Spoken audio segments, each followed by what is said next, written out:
Bienvenue à tous, je suis heureux de vous retrouver aujourd'hui sur Mécanique de la vie, l'équation dont vous êtes l'inconnu. Alors c'est un épisode un petit peu différent que d'habitude, hein.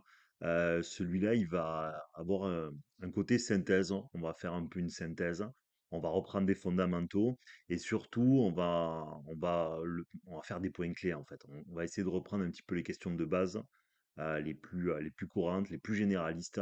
Alors ça va, pour les plus assidus, les plus férus, ça sera peut-être un peu répétitif, potentiellement, mais pour les autres, hein, on va aller à l'essentiel. Et j'espère que ça vous plaira, j'espère que ça sera utile, ce récapitulatif.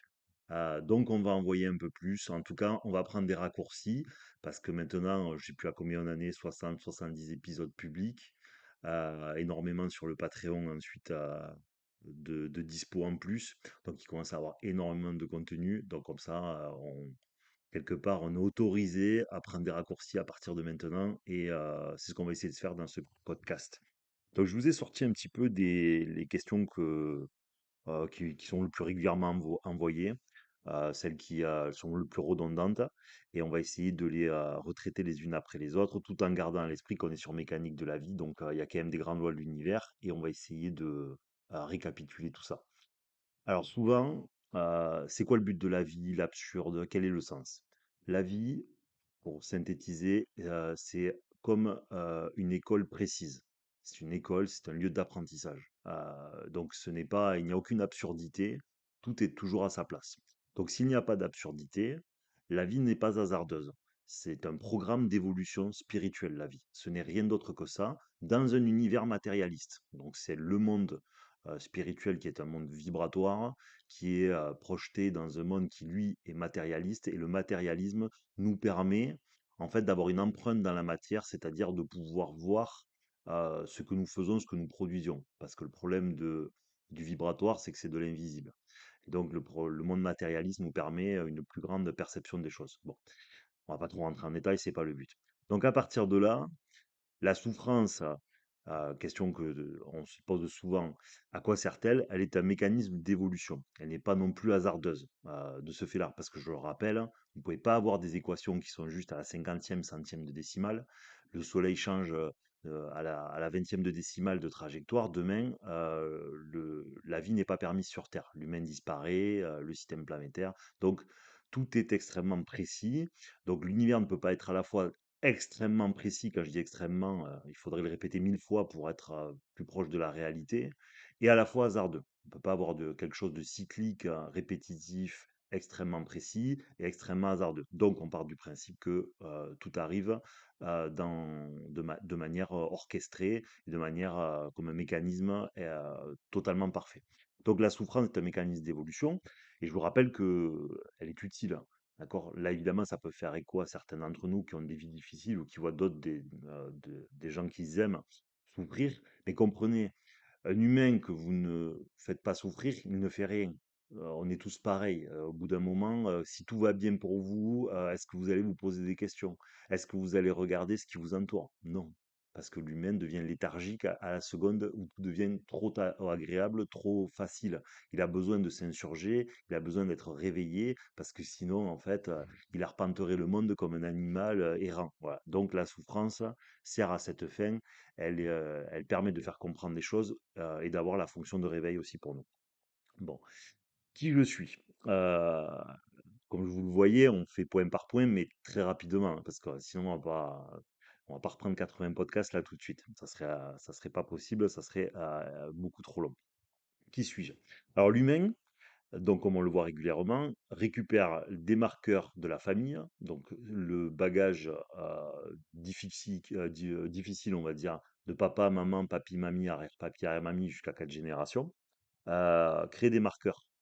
C'est-à-dire quoi? C'est-à-dire que quand l'intensité émotionnelle d'un humain est trop puissante, c'est comme si elle pouvait nous réimprimer à l'intérieur de nous, comme si notre gène pouvait l'être. Mais dans le fond, c'est plus vibratoire, parce que sinon, enfin, partez du principe que peu importe, le marqueur est là. Parce que des fois, vous pouvez avoir un enfant qui est déjà né, donc vous vous dites la génétique, elle a déjà été donnée, oui, mais l'univers est vibratoire. Vous voyez bien que en quelques secondes, vous pouvez téléphoner à un ami qui est de l'autre côté de la planète. Qu'est-ce qui relie les deux? Rien, une vibration, d'accord? Une énergie, ce que vous voulez. Donc pour l'humain, c'est la même chose. Dans le fond, tout peut être relié sans avoir besoin de sans avoir besoin que, de physique. Donc partons du principe que c'est le cas. Donc je suis le marqueur de mes ancêtres, de ma jeunesse. Souvent la jeunesse, on va vivre certaines choses qui vont être bien sûr en répétition à ce que nos ancêtres ont vécu. Donc tout ça va déterminer, pas qui je suis, mais qui je suis, pour le moment, quelque part, parce que c'est un mouvement. Et donc tout ça, comme c'est des souffrances, eh bien, tout humain qui a une souffrance va, ensuite avoir des comportements qui vont, être reliés à cette souffrance. Parce qu'elle va orienter leur personnalité, les choses qu'ils vont attirer, leurs réactions, parce que quelqu'un, qui a vécu, du rejet ou de la trahison ne se comportera pas comme quelqu'un qui a été abandonné. Les marqueurs vont être différents et quand un marqueur est différent, eh ben, la réponse comportementale à ce marqueur va être différente. Voilà. Et pour clôturer tout ça, ce que j'appelle un capital prédisposé ou un capital personnalité, c'est-à-dire que vous allez aussi récupérer quelque chose qui est de l'ordre de la personnalité, mais qui est évidemment à mettre en parallèle avec tout ce qui vient d'être énuméré. Et ce capital personnalité, c'est vos prédispositions à la sensibilité, à l'altruisme, à la colère, à ce genre de choses. Voilà. Donc, il y a aussi une partie où d'entrée de jeu, c'est comme si, on venait sur terre et on disait: «Bon, moi, je veux être, plus altruiste», par exemple, ou plus empathique. Et donc si vous l'êtes plus, ben ça va occasionner plus de difficultés probablement pour vous parce que tout ce que vous allez vivre va être avec une intensité émotionnelle plus dense que celui qui en récupère pas autant que vous. Mais par contre, d'aller plus bas vous permettra, si vous le comprenez, d'aller souvent plus loin parce que vous aurez eu la capacité de vous mettre à la place de plus de monde. Donc vous allez pouvoir plus apprendre que les autres. Voilà. Donc c'est ça l'intérêt. Et donc ensuite ce capital personnalité. Dans la mécanique de la vie, je vous rappelle que l'émotion n'est pas sacrée. Je sais que dans la société dans laquelle on vit, c'est toute la journée l'émotion est sacrée. Bon, depuis que l'émotion est sacrée, le 6e continent de plastique, hein, risque d'apocalypse nucléaire, destruction des espaces de vie naturels, destruction de la biodiversité, tout le monde sous anxiolytiques.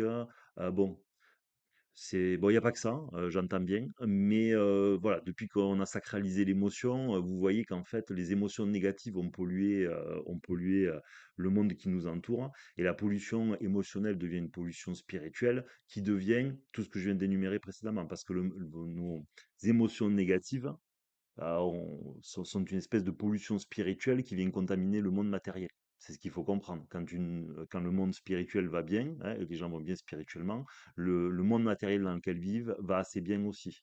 C'est quand les hommes ne vont plus bien spirituellement et leurs émotions sont devenues trop mauvaises que les vibrations négatives partent. Ah, c'est imagé évidemment ce que je vous dis, c'est pas du New Age.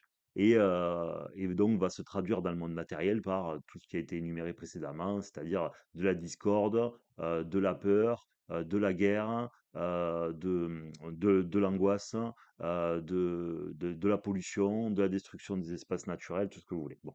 Donc l'émotion n'est pas sacrée, l'émotion est en quelque sorte un bug et non un guide.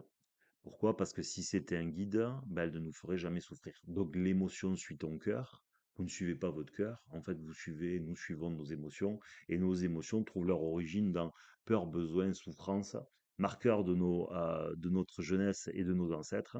Et donc, ce que nous avons fait, en fait, et fabriqué ce guide, nous avons fabriqué un guide qui est dans le fond une sorte de détracteur intérieur.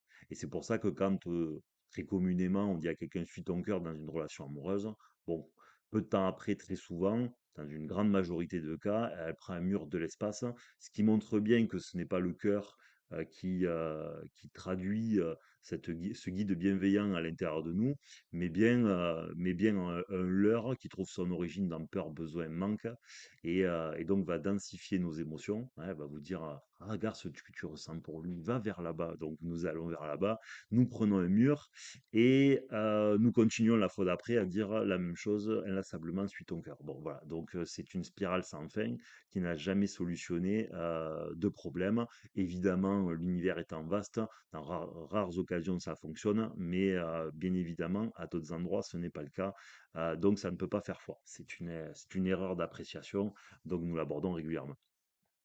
Ensuite, un autre point important de mécanique de la vie, c'est que nous ne sommes pas libres partant de tous ces préceptes.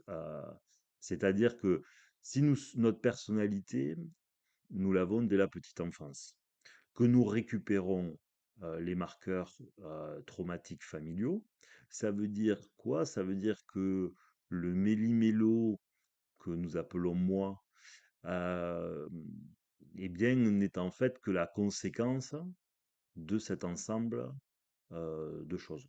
En d'autres termes, nous sommes dans ce qu'on appelle la causalité, c'est-à-dire que quelque chose qui nous précède, la vie de nos ancêtres, notre jeunesse, une personnalité qui a en grande partie donnée dès l'enfance, hein, puisqu'on voit les prédispositions relativement enfants quand on les observe bien, eh bien, nous conditionne, tout simplement. Donc nous avons une sensation de choix, nous avons une sensation de libre arbitre, on a l'impression de prendre des décisions, mais on s'aperçoit que tout est en fait très orienté. Très orienté, et donc partant de là, si tout est très orienté, eh bien, nous ne sommes pas libres réellement de nos décisions. Donc, nous n'avons pas de libre arbitre. Nous n'avons pas, ou très très peu de libre arbitre.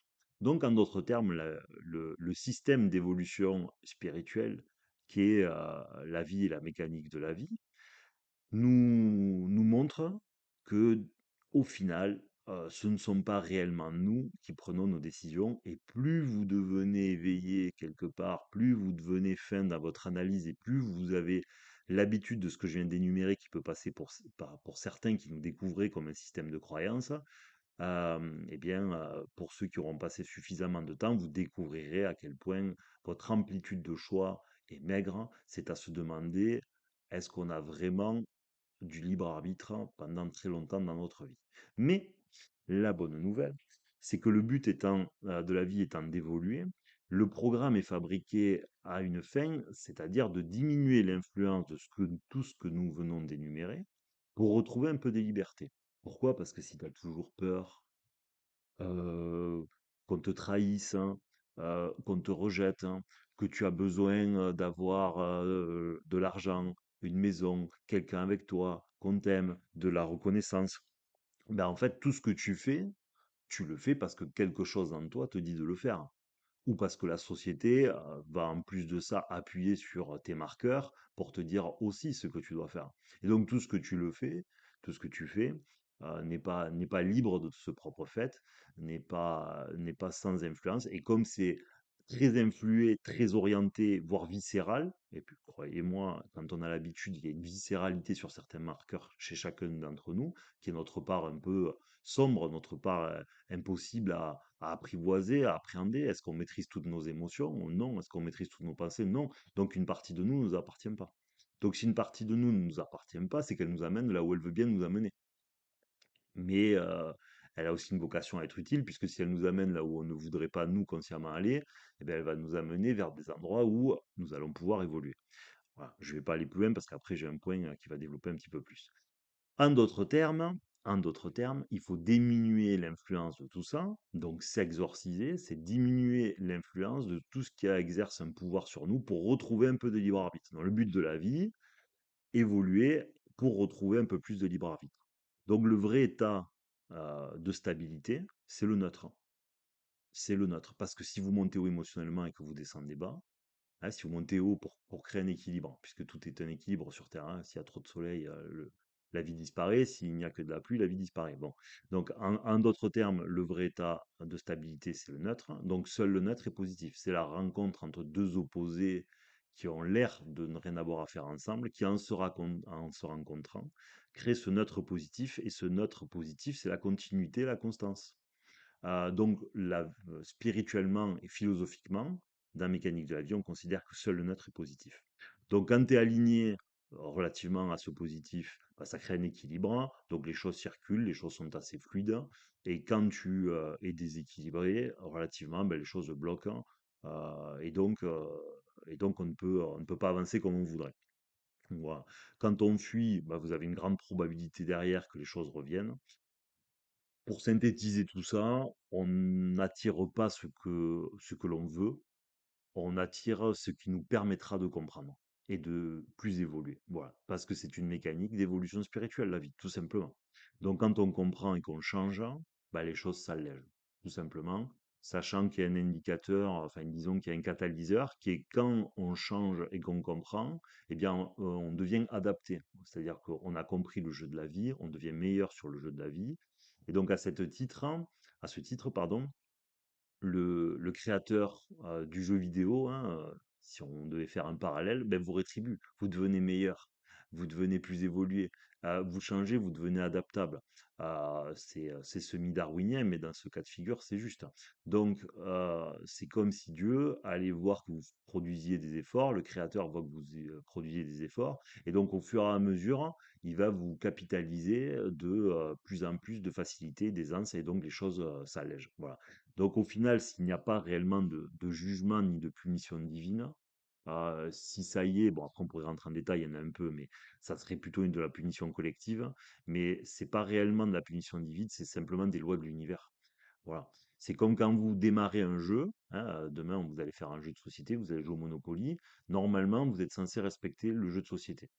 Voilà, donc il y a des lois dans le jeu de société, vous le respectez, tout le monde peut jouer ensemble et le jeu est agréable. Voilà. S'il y en a un ou deux qui trichent, tout le monde arrête le jeu. Donc, à mon avis, avant même que nous incarnions, quoi que nous en pensions aujourd'hui, nous avons certainement eu à ce moment-là du libre arbitre, hein, je parle avant l'incarnation. Donc, notre âme a été attablée à celle de Dieu et des autres, hein, et on nous a, et peut-être même que c'est nous qui avons demandé ce jeu-là, et donc nous avons signé pour respecter les règles du jeu. Donc, ce sont des lois de l'univers, des règles du jeu, ce sont des lois de l'univers, c'est le terme scientifique. Voilà. Et donc, et donc, c'est pour ça, à mon sens, que nous sommes là et que nous avons ce jeu-là à vivre, à découvrir. Et donc, il y a eu un consentement avant même l'incarnation. Chose évidemment que maintenant que nous sommes tous ici, nous trouvons la vie injuste, on se dit, mais moi, j'ai rien demandé. Oui, mais dans l'absolu, c'est très peu probable parce que ça voudrait dire qu'il n'y a jamais eu de libre arbitre et de ce fait, il n'y a pas d'intérêt d'évoluer si ce n'est pas pour comprendre. Donc ça ne paraît pas être la thèse la plus rationnelle. Donc on va partir de ce principe-là, en tout cas, on part de ce principe-là. Donc maintenant, la grande question, pourquoi ça m'arrive? Pourquoi la vie est absurde? Bah, c'est que quelque part, tout le but de Mécanique de la vie, c'est que les gens qui suivent ce podcast, de plus en plus, puissent répondre à cette question. Alors déjà, qui ne se pose plus la question telle quelle, hein, à ne plus affirmer que pourquoi ça m'arrive, la vie est absurde, de manière injuste, mais plutôt qu'est-ce que la vie est en train d'essayer de m'apprendre, qui est le but hein, de ce podcast, et pouvoir traduire cette question par des réponses les plus probables possibles. Parce que la certitude de la réponse, elle est impossible, hein. Je vous rappelle que l'incertitude est la fréquence de Dieu, puisque le résultat dépend de l'observateur en mécanique quantique. Donc, dans l'absolu, vous pouvez jamais être certain de la réponse. Toutefois, il y a une vérité de probabilité, on peut augmenter les chances d'avoir la bonne réponse, et c'est à cette fin qu'est fabriqué ce podcast, et à cette fin que tous les sujets que nous abordons ensemble sont là pour développer ces points-là. Donc là, vous avez un petit résumé. Maintenant, je vais rentrer un petit peu plus dans les quelques questions qui sont les plus couramment posées. Voilà. Donc, quel est le sens de la vie? Pourquoi suis-je ici? Quelle est ma raison d'être, mon but? Dans le sens de la vie, eh bien, son sens, c'est comme on l'a vu précédemment. Vous voyez qu'on met les grandes lignes, on répond aux grandes questions. Eh bien, c'est d'évoluer, tout simplement. Je vais même pas développer plus parce que, comme on vient de le faire et qu'on le fait régulièrement, je vais même pas rentrer plus en détail sur ce point. Toutefois, il y a la question qui suit, très rapidement. C'est la question du but. Qu'est-ce que je suis censé faire de ma vie? Eh bien, en fait, si vous comprenez l'intitulé du jeu, eh bien, normalement, vous répondez à cette première question qui n'a de ce fait plus raison d'être. Qu'est-ce que je suis censé faire de ma vie? Eh bien, évoluer. Tout le reste ne sert à rien dans l'absolu. C'est-à-dire que on fonde un foyer, qu'on réussisse nos entreprises, qu'on fasse 50 pays, dans l'absolu. Si vous n'évoluez pas, ça ne sert à rien. Évidemment, plus vous allez avoir une vie riche, plus vous aurez de probabilité d'évoluer pour un peu que vous soyez une personne qui est dans le questionnement, évidemment, hein, cela va sans dire. Mais dans l'absolu, tout ça ne sert à rien. Donc, qu'est-ce que je suis censé faire de ma vie? Normalement, à partir de maintenant, cette question-là, on doit la mettre en second plan. Elle est humaine parce qu'on est dans une société qui est légiférée, nous avons des obligations légales, nous avons des obligations d'argent, évidemment. Donc, c'est une question qui professionnellement se pose, hein. à cause de cette société, mais on peut aussi se la poser inversement pour essayer de retrouver un maximum de liberté dans cette société aussi. Parce que quand on sort un peu des modèles traditionnels, on peut quand même retrouver plus de liberté que ce que cette société nous offre. Donc, faire de ma vie, évoluer. À partir de là, je suis censé m'enlever la pression de ce que je dois faire au sens futur. Parce que l'évolution, c'est un travail de longue haleine. C'est pas quelque chose qui, du jour au lendemain, s'active, peut aller trop, très vite. Non. Mais par contre, je peux déjà, à partir de maintenant, me retirer cette question-là. Donc, évoluer de manière rigoureuse, mais légère. Voilà. Donc ça veut dire quoi? Ça veut dire, parce que j'allais passer au deuxième, à un autre point, mais j'allais passer à un autre point, mais on va faire simple. Ce qui est important quand vous comprenez ce biais-là, c'est que si vous hésitez à doit être votre futur métier, où vous devez être, quel crédit vous devrez contracter pour avoir telle vie ou telle maison, eh bien normalement, si profondément vous, vous comprenez que le seul but de la vie est d'évoluer, vous enlevez une pression. Vous enlevez cette pression de ce que l'on doit faire éternellement. Parce que la pression est là parce que on la projette sur l'éternité. Si je me disais quel travail je vais faire pendant 2 ans, oh bon, la pression elle est minimale. Parce que vous savez que vous fabriquez une vie où vous pouvez modifier votre trajectoire professionnelle rapidement. Vous dites, bon, ben, pendant 2 ans, j'en sais rien, je vais faire ce métier. Après, je m'en fiche, il doit changer de boîte, hein. Voilà, vous êtes flexible. Donc à partir de là, vous vous ôtez une pression. Parce que si vous avez compris que le but de la vie, c'est d'évoluer, mais à partir de là, vous êtes moins attaché à quel métier vous devez faire toute votre vie, vous êtes moins attaché à l'entreprise dans laquelle vous êtes moins attaché à devenir indépendant, vous pouvez devenir, l'être pour retrouver plus de liberté, donc pour mieux réfléchir à la vie. Si vous pensez que le but de la vie c'est d'évoluer, bah, peut-être que vous prendrez moins d'engagement parce que vous savez que la vie est en mouvement, hein, puisque quelqu'un qui doit évoluer, l'évolution se veut être en mouvement. Ce que nous sommes aujourd'hui, nous ne le sommes plus demain. Donc s'il y a du mouvement, il faut être adaptable. Pour être adaptable, il ne faut pas être engagé plus que de raison non plus. Donc ça peut permettre de trouver un meilleur compromis entre une société qui fait tout pour vous mettre la corde au cou et les menottes, hein, et le but premier et profond qui est celui de l'évolution. Donc faire de ma vie, évoluer, clairement. Et donc si vous êtes honnête philosophiquement et spirituellement par rapport à ça, hein, et par exemple pour les chrétiens, Jésus dit, si tu veux me suivre, laisse tout et suis-moi. Bon, ben en fait, je viens vous expliquer un truc pendant 10 minutes que lui, il avait résumé en une phrase. Voilà. Donc quand vous avez compris ça, bah, vous êtes ôté un bon paquet de pression. Ça ne veut pas dire que vous allez y arriver demain, parce qu'on est tous pareils, on est tous conditionnés, on a tous des manques, on a tous des besoins, on a tous des rêves préfabriqués, et donc nous sommes tous retenus par ces choses-là. Ensuite, il y a une autre question derrière, très courante, euh, qui est celle où on a toujours l'impression, alors ça c'est le problème de ceux qui ont la foi, souvent, y a-t-il un but plus grand? Comment puis-je servir Dieu? Alors ça c'est une erreur énorme. Ça, c'est une erreur énorme, une pression énorme qu'on se met, et qui souvent est assez absurde quand vous y réfléchissez un peu plus.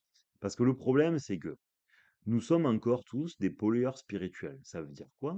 Ça veut dire qu'on revient à ce qui a été énuméré tout à l'heure. Nous ne sommes pas exorcisés, donc nous ne sommes pas libres. Donc pour l'instant, on ne peut pas servir Dieu parce qu'en fait, on n'est même pas capable de se servir nous-mêmes correctement.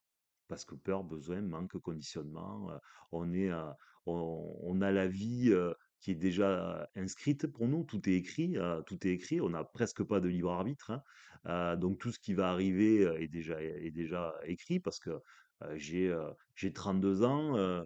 Bon, là pour certains, ça sera nouveau, mais à 35 ans, il y a ma mère qui a vécu tel traumatisme. À 35 ans, quand moi j'aurai 35 ans, je vais me reconnecter à son traumatisme à elle, et donc je vais aller, je vais prendre un mur. Concrètement, je vais prendre un mur.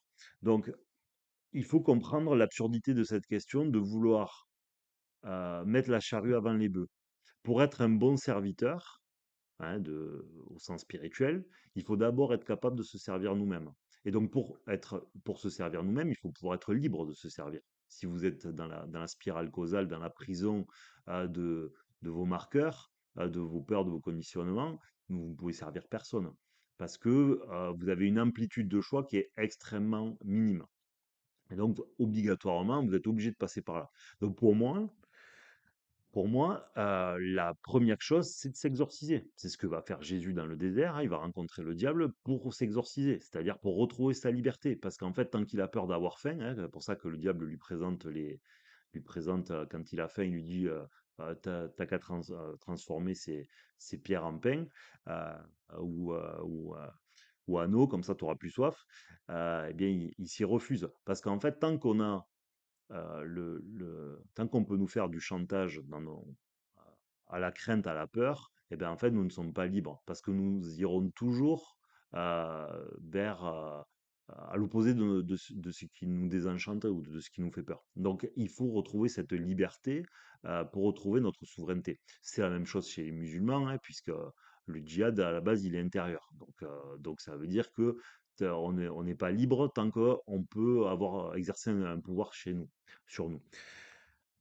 Euh, donc ça, c'est vraiment un point qui est central. Il faut comprendre la chronologie des choses. D'abord, je m'exorcise, c'est-à-dire je deviens dépossédé, je redeviens beaucoup plus neutre, et parce que je suis plus clean, plus neutre, eh bien, je reprends du pouvoir de liberté, de décision et de moi-même et de vision du monde. Et en retrouvant cette liberté, eh bien, je deviens un bien meilleur serviteur. Parce que la logique, elle est simple. Si vous êtes un énorme pollueur spirituel, parce que vous enchaînez les émotions à la noix, si vous faites exactement ce qui est écrit pour vous, parce que vous récupérez tel traumatisme et tel comportement de votre vie ou de celle de vos ancêtres, euh, vous n'êtes pas dans la lumière puisque vous n'êtes pas dans la liberté. Vous êtes l'esclave de la spirale causale, c'est-à-dire des péchés des hommes. La causalité, c'est des humains qui commettent des péchés, hein, comme nous sommes tous des pécheurs. Un péché, c'est quoi? Ben, c'est un traumatisme, hein, c'est le cercle du péché. Un péché, dans le fond, amène de la fréquence négative chez nous. La fréquence négative amène des, des, euh, des événements négatifs qui se transforment en traumatismes, et ces traumatismes marquent les descendants, et nous continuons sans cesse cette spirale causale qui est celle avec absence de liberté, puisque nous répétons inlassablement. Donc on ne peut pas être un bon serviteur si nous sommes toujours trop emprunts ou trop marqués par le traumatisme et le péché. Et donc il faut se dépassionner absolument pour pouvoir en devenir un bien meilleur. Voilà. Parce que sinon, pour revenir à des préceptes euh, de mécanique de la vie, vous êtes ce que je vous ai donné. Si vous avez, alors, je vais reprendre 20 secondes, enfin un peu plus pour réexpliquer ça. D'un point de vue de Dieu, euh, il n'y a pas de bien et de mal. Alors, il y a évidemment du bien et du mal, mais d'un point de vue de Dieu, il y a ceux qui ont repris un pouvoir de décision, donc du libre arbitre, et ceux qui n'en ont pas pris. Si vous avez l'exemple typique que je prends éternellement, c'est les jumeaux. Si vous avez deux jumeaux qui a 5 ans, un est très altruiste, aidant, empathique, et l'autre qui est beaucoup plus indépendant, beaucoup plus délié émotionnellement, et qui fait sa vie, et que à 30 ans, c'est les mêmes, ils continuent d'avoir à peu près le même caractère l'un et l'autre, eh bien, lequel vaut mieux d'un point de vue des hommes? Bon, les hommes, on va plutôt choisir celui qui est plus gentil, qui fait plus attention aux autres et tout, parce que ce sont des fondamentaux, des caractéristiques humaines que nous préférons. Mais d'un point de vue de Dieu, lequel vaut mieux entre l'un et l'autre? Ben, ni l'un ni l'autre. Vous êtes ce que je vous ai donné. La spirale causale, les lois de l'univers auxquelles vous avez signé, vous ont donné un bagage de vie, et vous en avez fait rien du tout puisque vous êtes pareil. Vous n'avez pratiquement pas changé. Donc vous êtes ce que je vous ai donné. Qui est mieux, qui est moins bien, dans l'absolu, ni l'un ni l'autre. Pourquoi? Parce que vous êtes ce qui vous a été donné. Voilà. Donc ça, c'est important de le comprendre. Donc maintenant, comment trouver cette mission de vie, ou quelle est ma passion? Ben, à partir de là, vous voyez bien qu'il n'y en a pas. La mission, c'est d'évoluer. Voilà. Et ensuite, si à un moment donné, pour une raison X ou Y, vous avez une orientation, une fois que vous êtes dépossédé, que vous êtes redevenu plus neutre, si vous aviez une orientation prédisposée ou vers laquelle vous devrez tendre, bah, elle viendra taper à votre porte, hein. Vous n'aurez pas besoin de beaucoup vous casser la tête, même si évidemment on peut augmenter les probabilités d'aller dans la bonne direction. Là, autre précepte de mécanique de la vie.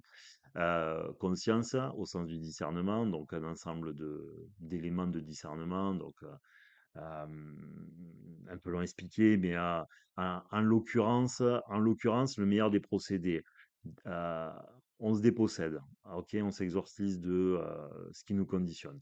On retrouve du discernement. Donc, discernement, regarder les choses de manière plus neutre, hein, prendre de la hauteur dessus, du recul, qu'elles aient peu de pouvoir sur nous. Donc là, c'est de l'analytique, hein. Et ensuite de la confiance, c'est-à-dire je m'en remets parce que dans le fond, je peux toujours me tromper. Donc c'est un exercice de foi, hein, s'en remettre, hein. C'est-à-dire je reconnais que malgré que j'ai très bien réfléchi, malgré que je demande au créateur, dans l'absolu, je peux me tromper. Donc je laisse une partie des éléments à Dieu, donc ça s'appelle de la confiance. Donc si j'allie confiance, hein, au sens de s'en remettre, hein, à quelque chose que je ne sais pas, à du discernement, eh bien j'ai ce que j'appelle la fréquence neutre positive, c'est-à-dire j'ai deux choses qui sont concordantes. La concordance de ces deux choses est la meilleure version spirituelle que je puisse donner, et parce que je donne la meilleure version spirituelle de moi, je vais dans la meilleure direction qui soit. La meilleure direction qui soit n'est pas la direction qui est la meilleure euh, pour moi au sens confort. C'est la meilleure au sens spirituel, c'est-à-dire en considérant que je suis dans une mécanique d'évolution spirituelle. Ah, faut pas oublier ça. Je suis sur un terrain de jeu qui a vocation à me faire évoluer. Donc je vais dans la meilleure direction pour me faire évoluer. Voilà, sans taper le mur le plus puissant, hein. Il faut vraiment considérer ça. C'est-à-dire que quand vous faites pas ce, quand vous faites pas ce manège que je viens d'énumérer, eh bien, vous allez, ça vous permet quand même d'aller dans la meilleure direction. Parce que si vous faites pas ça, vous allez prendre une décision ou une direction plus rapidement. Et donc là, comme elle est passionnée, hein, elle n'est pas dépassionnée, la prise de décision, et bien là, vous risquez d'aller dans quelque chose où ça va taper plus fort. C'est-à-dire que vous allez apprendre probablement la même chose, mais plus longuement, plus violemment. Alors que quand vous avez pratiqué la fréquence conscience, confiance, hein, donc discernement plus je m'en remets, ben là vous êtes dans la façon de fonctionner qui est la plus premium, hein, la plus haute gamme qui soit, la meilleure, hein, spirituellement. Et donc si vous êtes dans la meilleure spirituellement, les lois de l'univers sont fabriquées pour vous rétribuer de cette justesse. Parce que tout est une question de justesse, hein. Une équation, soit elle est juste, soit elle est fausse. Donc, plus vous vous rapprochez du juste, eh bien, ben, plus vous êtes proche de Dieu. Et plus vous êtes proche de la loi des lois de l'univers juste, hein, ben, plus vous êtes rétribué. Donc, voilà pourquoi vous avez intérêt. Alors avant de passer à la deuxième partie, je rappelle à tous ceux qui n'auraient pas eu l'information que nous avons ouvert un Patreon. Patreon, donc c'est une application mobile, hein. C'est vraiment super pour les créateurs de contenu. Moi, je connaissais pas, on m'en avait parlé. Donc maintenant, Mécanique de la vie, un Patreon depuis une petite année. Donc il y a plein de mécanos dessus. N'hésitez pas à rejoindre. Nous faisons des réunions tous ensemble. Tout le monde a son micro chaque semaine. Qu'est-ce que je raconte moi? Pratiquement tous les mois, pardon. Il y a des chats dessus, il y a du contenu en plus, du contenu long, il y a du contenu court. Des fois, on publie ça peut être des textes, des passages que chacun est amené à commenter. Donc, pour ceux qui veulent aller plus loin, pour comprendre encore mieux tous ces mécanismes, ou qui veulent simplement discuter avec des gens parce que qui sont comme eux, qui ont vraiment envie de comprendre la vie, et que souvent dans notre quotidien, on n'a pas l'entourage nécessaire parce qu'une fois qu'on a un ami ou deux amis qui sont intéressés par ces sujets, au bout d'un moment, on finit par tourner en rond parce qu'on on n'a pas suffisamment de diversité dans notre vie de tous les jours pour pouvoir partager ces sujets. Eh bien voilà, là vous avez un lieu de concentration de personnes qui sont passionnées pour ça. Je vous rappelle aussi qu'il y a des abonnements à partir de 5 euros par mois. Ça permet de nous soutenir. Ça vous donne accès à absolument tout. Pour ceux à qui Mécanique de la vie amène une plus-value ou de l'intérêt ou juste parce que vous voulez nous soutenir, n'hésitez pas. Ça a beaucoup d'importance. Ça permet de continuer. Ça permet pas encore d'en vivre, mais en tout cas de s'en rapprocher. Donc chaque fois qu'un d'entre vous prend un abonnement, ça, c'est beaucoup de faveur pour nous et on vous en remercie énormément. Et voilà, on essaye de vous mettre un maximum de contrepartie dessus, même si le but sera toujours pour chacun d'avoir quand même accès à du contenu gratuit. C'est pour ça que le podcast public a vocation à être gratuit parce que le but c'est quand même de partager tout ça. Voilà, c'était la parenthèse pas intéressante. Je vous en remercie. Donc Mécanique de la vie sur Patreon, n'hésitez pas à nous rejoindre. En tout cas, on vous en remercie beaucoup. Alors partie, on va dire partie 2, même si elle est dans la continuité de la première. Alors pourquoi est-ce que je vis autant de souffrance? Des preuves de répétition, pourquoi les choses arrivent-elles comme ça? Donc ça, on a répondu en partie dans la première. Donc la souffrance, c'est parce qu'en fait, nous sommes tous les porteurs de marqueurs, de souffrance de notre jeunesse et de nos ancêtres, et elles ont vocation à nous faire évoluer.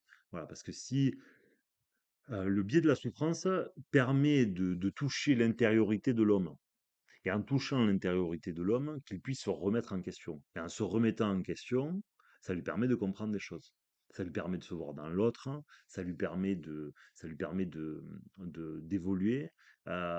Et donc, comme la vie est, ou de le réveiller, comme je disais en tout début de podcast, et donc comme la vie est orientée à cette fin, et bien la souffrance a une logique, si vous voulez. Voilà. Les répétitions, ben, quand les choses se répètent, c'est qu'en fait, nous ne les avons pas comprises, soit pas comprises, soit pas suffisamment modifiées. Donc, c'est pour ça qu'elles vont continuer à se répéter. Et donc, encore une fois, c'est une invitation à changer. Si nous attirons sans cesse les mêmes choses, hein, l'univers, dans le fond, en tout cas l'incarnation, ne raisonne pas totalement en bien en mal. Elle fonctionne en résonance. Si vous avez, si vous émettez, parce qu'à l'intérieur de vous, vous avez un marqueur de trahison, vous attirez des situations où les gens vous trahissent ou vont être injustes envers vous, mais c'est parce qu'en fait, à l'intérieur de vous, vous avez à avoir affaire avec ça. Le jour où vous n'avez plus à faire, vous n'avez plus besoin de vous entraîner. Si vous n'avez plus besoin de vous entraîner, vous n'attirez plus ces situations. L'équation, elle est aussi simple que ça. Voilà. Parce que quand il y a un désintérêt, vous n'avez plus besoin de le vivre. Donc tout est orchestré à cette fin. Donc il faut essayer de changer autant que possible pour plus attirer ces moments-là. Voilà.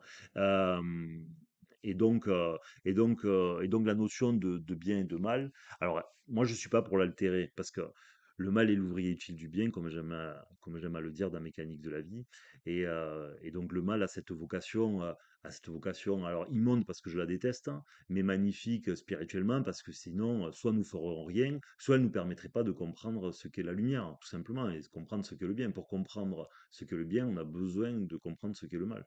Hein, pour comprendre ce qu'est la lumière, on a besoin de comprendre ce qu'est l'obscurité, ou de le connaître, hein, d'accord? Pour comprendre ce qu'est le chaud, il faut qu'existe le froid. Vous voyez? Donc, c'est tout l'intérêt de la chose. C'est une mécanique d'évolution spirituelle où tout est à sa place. Donc, tout a toujours un intérêt. Même si on peut détester l'intérêt dans un moment passager parce que c'est difficile et douloureux et légitime de ce fait, mais dans le fond, il y a une logique certaine. Vous voyez?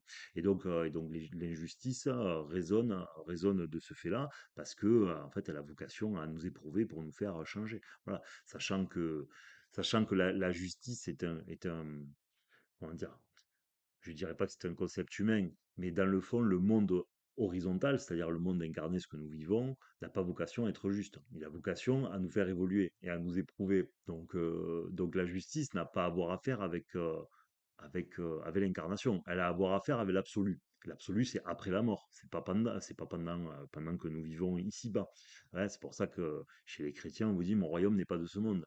C'est pour ça qu'en bas, on peut bien faire n'importe quoi. On n'est pas sur le lieu de l'absolu. Donc, l'injustice doit régner pour nous faire comprendre ce qu'est le bien et le mal, hein, parce que s'il n'y a pas d'injustice, si tout est juste, bah, en fait, ça s'appelle pas l'incarnation, ça s'appelle pas la vie, ça s'appelle le paradis. Et donc, il y aurait un non-sens. Donc, je prends la suite. Je prends la suite. Donc, si Dieu existe ou si l'univers est intelligent, ou si l'univers est intelligent, pourquoi laisse-t-il tant de souffrances? Eh bien, parce qu'elles ont vocation à être utiles, hein, comme nous l'avons énuméré, hein, c'est tout l'intérêt. Un monde sans souffrance s'appelle le paradis. Si c'est un paradis, nous sommes des êtres d'absolu. Si sommes des êtres d'absolu, nous n'avons pas besoin de vivre de difficultés parce que nous savons déjà tout et nous sommes déjà tout. Donc, il n'y aura aucun intérêt. Donc, la souffrance, et de ce fait-là, quelque chose d'utile puisqu'elle sert le jeu, hein, tout simplement. Est-ce que dans un jeu vidéo, je prends souvent Mario parce que bon, c'est un des plus communs et tout le monde connaît, hein, pour les moins férus de jeux vidéo, vous appuyez sur le bouton de droite et vous avancez tout droit, de temps en temps vous sautez. Bon, le problème c'est que si vous faites un monde sans boss, hein, sans champignons, sans plateforme, sans maison, sans trou, qu'est-ce qui se passe? Rien. On est d'accord. Vous êtes dans dans une continuité parfaite, mais qui est dénuée d'intérêt, de sens, de saveur, de perception, de compréhension. Hein, vous êtes à la limite du néant. Dans l'incarnation, ça sera à la limite du néant. Évidemment, au sens spirituel, c'est la perfection parce que c'est la continuité absolue. Mais bon, là, on n'est pas dans ce cas-là, on est dans la vie, on est dans le rationnel. Donc, les épreuves sont les trous, les bosses, hein, qui peuvent être, si on faisait un parallèle, vus comme des difficultés ou des épreuves, eh ben, elles ont vocation à servir le jeu, donc c'est-à-dire à nous faire comprendre tout un tas de choses et nous faire réfléchir, nous interpeller, nous rendre plus forts. Parce que si vous montez, vous descendez, qu'est-ce qui se passe? Bah, vous travaillez votre physique. Vous voyez, si on devait le mettre vraiment de manière très littérale, au sens le plus primaire qui soit.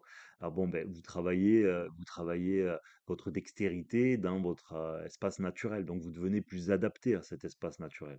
Donc vous êtes plus adapté physiquement, vous comprenez mieux ce que sont les trous, les bosses, vous comprenez mieux que tel personnage, par exemple, il y a un champignon qui passe à Mario, bah, en fait, si vous lui sautez pas dessus, bah, il peut vous faire du mal. Donc nous, on pourrait dire la même chose dans la vie, hein. Si vous mangez tel champignon, vous pouvez mourir, ou parce que vous vivez telle émotion, parce que vous vous êtes accroché à la peur d'être abandonné, eh bien, comme le jour où on va vous abandonner, eh bien, vous allez être dans une mort spirituelle. Parce que vous allez être tellement malheureux, parce que vous allez ressentir que c'est une petite mort. Donc c'est un empoisonnement, hein, par les émotions.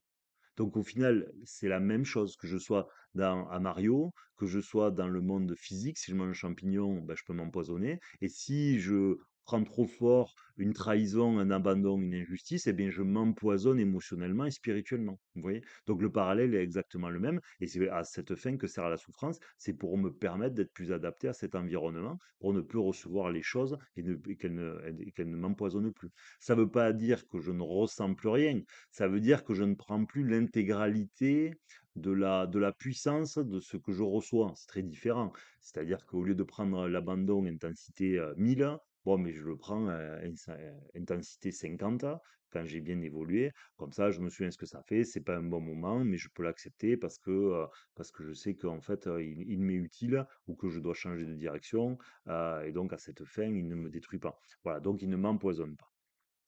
Donc, est-ce que tout ça a un sens? Eh bien, par ce biais-là, vous voyez bien que énormément, tout est à sa place et tout suit quand même une suite logique dans une dynamique d'évolution personnelle et spirituelle. La question aussi que tout le monde se pose régulièrement, c'est qui suis-je vraiment? Alors, on a largement répondu en fait avec tous les points qu'on a abordés, mais pour y revenir et refaire la synthèse dessus. Dans Mécanique de la vie, qui suis-je vraiment est une sorte de non-sens puisque quelqu'un qui évolue est lui aujourd'hui et n'est pas le même demain, puisque nous sommes des êtres en mouvement. C'est une notion qui est un peu nouvelle parce qu'on n'a pas l'habitude de le voir comme ça, et parce que la plupart des gens ne sont pas dans une dynamique d'évolution, hein. Vous avez 95% des gens qui ont très peu d'intérêt pour ça ou en tout cas pas énormément, même si je vous ai dit un chiffre à vista aenas, donc à l'œil, quoi. Donc qui suis-je vraiment? Comme on évolue, ça, c'est pas une question centrale du tout. Voilà. Simplement, les autres, hein, la plupart des gens ne sont pas habitués à se poser cette question parce que comme eux n'évoluent pas, ben ils comprennent pas forcément ceux qui vont avoir une vraie dynamique vers l'avant, une vraie envie de devenir plus évolué, meilleur, plus élevé spirituellement. Ça va faire un non-sens pour eux parce qu'ils n'ont pas forcément d'intérêt pour ça. Même si peut-être pour certains ça changera plus tard. Voilà. Donc, qui suis-je vraiment? Eh bien, un être en mouvement. Donc, dans le fond, c'est un non-sens puisque tout peut bouger. Voilà. Et donc, le but, comme toujours, c'est de se déposséder, se dépassionner. En se dépassionnant, je redeviens quelque chose de plus neutre, qui est plus conforme à cette espèce d'origine un peu plus parfaite, hein, de ce que pourrait être la nature humaine, c'est-à-dire cette origine incausée, ou partiellement incausée, donc c'est-à-dire sans peur, besoin, manque, traumatisme, que nous sommes tous devenus les humains. Et donc cette espèce de support neutre que nous redevenons, beaucoup plus en tout cas, eh bien, est une version améliorée de l'humain et de l'homme, sans avoir forcément besoin de se dire oui, je suis ceci ou je suis cela, parce que ça n'a, dans le fond, aucun intérêt, hein. Vous êtes heureux Pour moi, la dynamique à avoir, elle est là. Vous êtes heureux d'être capable de comprendre, d'être heureux d'être capable d'évoluer. Qui suis-je? Vous le laissez à Dieu. Voilà. Parce que le problème, c'est qu'après, sinon, vous allez rentrer dans, soit vous allez rentrer dans l'insatisfaction, soit vous allez rentrer, vous allez fixer ce que vous pensez être, hein, ou ce que vous voulez être, et donc en le fixant, vous l'empêchez d'évoluer parce que vous le gelez, hein. C'est comme quand vous achetez une quiche sur le marché, vous la mettez au congélateur parce qu'en fait, vous l'aimez comme ça. D'accord? Vous l'aimez pas moisi, la quiche. Vous l'aimez pas dans un état d'évolution supérieur. Donc, en fait, on finit par geler les choses. Donc, c'est pareil, c'est un non-sens. Dans l'absolu, je trouve qu'on ne devrait jamais se dire qui je suis. Voilà. Parce que ça a très, très peu d'intérêt. Accueillez votre capacité à évoluer. Remerciez de pouvoir vous poser ces questions-là. Et quelque part, là est la sagesse, d'une certaine manière, parce qu'il y a une forme de contentement. Donc, vous retombez dans seul le neutre est positif, et dans ce contentement, vous aurez encore plus de probabilités en plus d'être rétribué par vous-même, parce que de ce fait, vous ne serez pas dans la pression de ce que vous pensez être, hein, ou de ce que vous croyez que vous devez devenir, et donc vous serez beaucoup plus accueillant, et les choses se passent plus sereinement. Voilà. Évidemment, bon, c'est pas le but de faire un podcast longué là-dessus, mais pour d'autres qui vont manquer cruellement de confiance, qui suis-je peut être plus important pour eux. Parce que quand vous êtes encore dans les phases où on a besoin on a besoin en fait de s'aimer plus, tout simplement, et bien en fait, qui suis-je vraiment, c'est une question que les gens ont tendance à se poser. Donc il faudrait pas qu'ils se la posent, faudrait que justement ils se dépossèdent et ils deviennent meilleurs en évoluant, et en évoluant, ils aimeront plus la version qu'ils deviennent. Et donc, s'aimeront plus, en s'aimant plus, ils auront moins besoin de se définir. Parce qu'en fait, quand après, vous êtes assez satisfait, voilà, le fait de vous définir, ce n'est plus une pathologie qui vous anime. Voilà, parce que ça n'a plus vraiment grand intérêt. Parce que vous n'aurez plus besoin des yeux des autres pour savoir qui vous êtes, hein. Voilà, parce que vous ne vous posez même pas la question. Voilà. C'est entre vous et Dieu, et c'est très bien comme ça. Bon, je le fais très succinctement, hein. C'est pas du tout le but de ce podcast. Voilà. Donc, dans l'hypersensibilité, pourquoi suis-je comme ça? Pourquoi suis-je peureux? Pourquoi suis-je colérique? Pourquoi suis-je toujours en manque de reconnaissance? Ben ça, c'est, comme vous le disiez en tout début de podcast, ça dépend de ce que vous prenez des traumas des ancêtres, de votre vécu de jeunesse, mais c'est toujours pour combler un manque chez nous. Voilà, c'est toujours pourquoi ai-je ce trait de caractère? C'est parce il est en réaction à une souffrance intérieure, soit pour nous protéger, soit pour nous protéger, soit pour nous le faire comprendre. Parce que comme on est en réaction, on voit qu'il y a un problème, hein. Quelqu'un qui est tout le temps colérique, normalement, au bout d'un moment, il est censé se poser la question. Bon, comme il voit qu'il est tout le temps en réaction, soit pour se protéger, soit parce qu'en fait, le monde lui paraît trop injuste, c'est pour qu'il fasse ce travail d'introspection sur lui, et pour qu'il puisse le changer. Donc tous ces marqueurs-là ne sont que des révélateurs en fait d'une carence qui dans le fond est toujours une carence d'amour, hein, parce que l'humain dans le fond tout part toujours d'un problème d'amour donné, reçu, hein. C'est toujours ça. Il n'y a pas d'exception. Tout traumatisme ou marqueur émotionnel part d'une mauvaise réception, ou d'un manque de quantité ou de qualité d'amour donné ou reçu, hein, tout le temps. Et plutôt reçu que donné d'ailleurs, hein, dans un premier temps de vie. Voilà, tout le reste ne sont que des révélateurs de ces carences-là. Et donc après, quand vous redevenez un peu plus neutre, qu'est-ce qui va se passer? Ben, vous arrêtez de vous saboter. C'est la question qui suivait, qui est assez récurrente, c'est comment arrêter de saboter ma vie? Comment intégrer mon ombre? Donc comment arrêter de saboter ma vie? Heu, déjà, il faut comprendre que l'humain, il faut l'accepter, et déculpabiliser cette nature, c'est que l'humain a une part de sombre en lui. C'est le jeu, hein, puisque tout est polarisé sur terre. Il y a à l'ombre, il y a la lumière, au bien, il y a le mal, à l'homme bien, il y a l'homme mal. Et donc, pour le comprendre et pour pouvoir évoluer, comme pour pouvoir le voir chez les autres, hein, parce que n'oubliez pas qu'être capable de se voir dans l'autre, c'est un peu une des bases de l'existence humaine, parce que c'est comme ça que vous retrouvez votre universalité, ce qui ne veut pas dire que vous ne la condamnez pas, mais vous regardez l'autre justement, parce que vous avez vu à votre part d'ombre, vous voyez l'obscurité chez l'autre, parce que c'est quelque chose que vous connaissez. Quelqu'un qui a, qui n'a jamais vu l'obscurité ne sait pas ce qu'elle est. Vous voyez, comme quelqu'un qui n'aurait jamais vu la lumière. Limite, il ne pourrait pas la reconnaître, hein. Si toute sa vie, vous lui avez bandé les yeux et mis dans une pièce où tout a été volontairement assombri et construit à cette fin, ben, il ne saurait pas ce qu'est la lumière. Pour lui, il serait dans sa normalité. Et donc, pour que quelque chose existe, il faut que son contraire existe, hein, voilà. C'est dans l'ordre des choses. Et donc, pour arriver à arrêter de se saboter, ben, il y a bon, il y a une réconciliation à faire, une réconciliation à faire avec soi. Donc, d'une part, intégrer la part sombre, ça, c'est simplement parce qu'il faut comprendre que la nature humaine est par essence hybride, hein, elle n'est ni que passion, ni que raison. Elle est une hybridité entre ces deux polarités opposées, et de cette hybridité qu'est l'humain, parce qu'il n'est ni la pleine conscience, ni la pleine inconscience, hein, ni la pleine raison, ni la pleine passion. Il est l'opposé de tout ce que je viens d'énumérer. Et dans cette opposition doit naître la réconciliation de ces deux opposés, ou de la rencontre entre ces deux opposés, pour faire un humain un peu plus véritable. En fait, le début de l'humain naît de la rencontre entre ces deux extrêmes. Voilà. Parce qu'avant ça, nous ne sommes que des hommes, nous sommes que des hommes euh, très conditionnés, si vous voulez. Voilà. Et donc, plus je vais me réconcilier avec tout ça, plus je vais comprendre, et moins je vais continuer de me saboter. Voilà. Donc ça, c'était pour ce point. Mais j'ai fait le tour. J'ai fait le tour. Ah bah écoutez, c'est la première fois sur Mécanique de la vie que j'avais noté des points, parce que pour faire un récapitulatif, c'était de loin le plus facile, hein.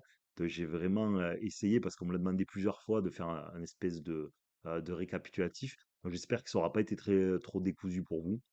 J'espère que vous aurez trouvé de la plus-value dans cette synthèse, même si ce sont des morceaux, hein, ce sont des tout petits morceaux de mécanique de la vie, où j'ai essayé de vous donner un postulat et de vous amener une sorte de logique le plus rapidement possible, pour pas que vous soyez obligé de vous taper 70 heures de podcast, plus l'intégralité du Patreon. Voilà, sur lequel je vous redis de venir vous abonner tous autant que vous êtes. En tout cas, ce sera avec plaisir qu'on vous retrouvera là-bas. Pensez à ceux, par contre, je fais cette parenthèse aussi, pensez à ceux qui rejoindraient le Patreon trop rapidement, de ne pas venir poser des questions trop rapidement. Parce que si vous arrivez, vous découvrez ce podcast aujourd'hui, pensez que vous êtes avec des gens qui maintenant ont écouté 70 épisodes, c'est 30, 40 de plus sur le podcast. Parfois, certains ont écouté 3, 4, 5 fois l'intégralité. Donc, vous êtes devant des gens qui ont 500 heures de mécanique de la vie devant eux, quoi. Voilà, donc pensez à ça, donc faites bien l'effort, ceux qui viendraient à rejoindre, de faire quand même un travail d'écoute, je ne dis pas complète, mais au moins 50% de ce qui existe, avant de trop vous mélanger aux autres. C'est pas par discrimination, bien au contraire, c'est par justice et justesse, voilà. Et par souci d'équité. Bah, écoutez, ce podcast est maintenant fini. Merci beaucoup. Pensez à liker, commenter, même pour ceux qui sont sur les plateformes de podcast. C'est important pour le référencement qui est toujours très lent pour Mécanique de la vie. Mais bon, c'est le jeu. Il n'y a pas de problème avec ça. C'est Dieu qui décide. Je vous souhaite une très bonne journée pour ceux qui l'entament.